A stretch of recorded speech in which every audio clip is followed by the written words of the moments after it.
Number 13. Which stage of nutrition takes place when food molecules become part of a body cell? So,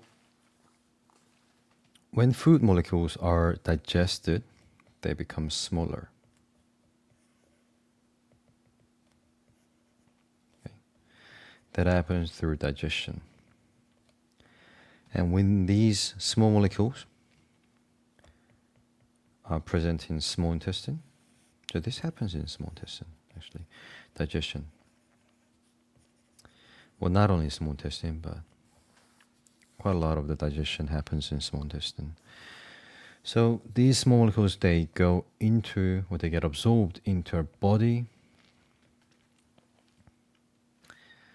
and they go into the blood vessel, and then they travel around our body. And then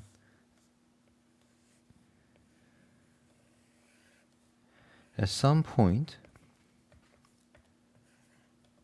the nutrients, the small molecules, will be transported to the cell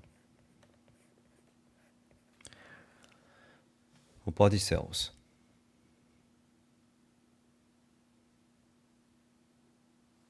Okay?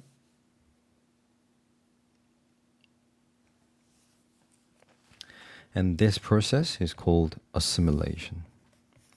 So assimilation happens when the substances in the blood vessel gets transferred or transported to the cell and become part of the body cell. Right? So B is the right answer.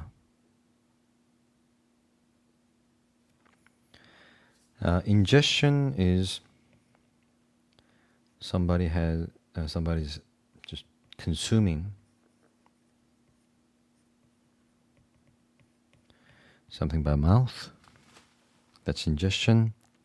Absorption is absorbing, like taking in the small substances into the blood vessel.